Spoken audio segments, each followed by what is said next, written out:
Hi, I'm John Zarrella. You know, a lot of people don't think there's much you can do to strengthen your house against storms for less than $10,000. That's what the surveys are saying, but the folks here at FEMA will say, no, you're wrong about that. Ed Lotch is with me, and Ed, what are some of the things? If I've got no more than $10,000 to spend, what can I do, what should I do to strengthen my house?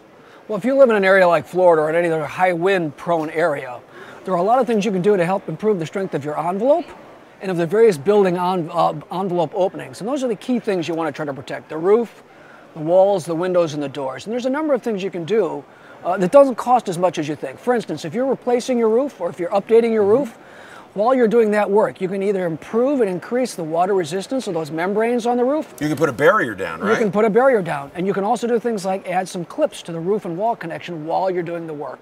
Which will strengthen it wind resistance. Exactly, give it great wind resistance.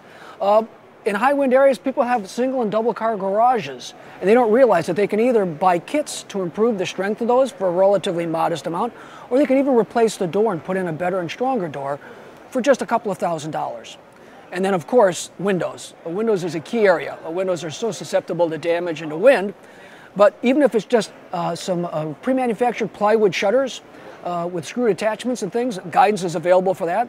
Or even some of the lower end products, aluminum products that you might be able to do for at or below $10,000. And in the process, you're tying your whole house together and you're protecting it.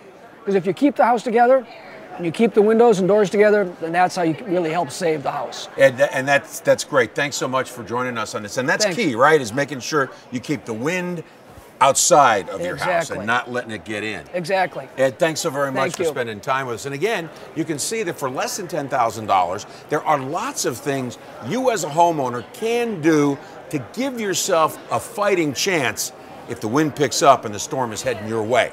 I'm John Zarrella, and I'll see you next time on Protect Your Home in a Flash.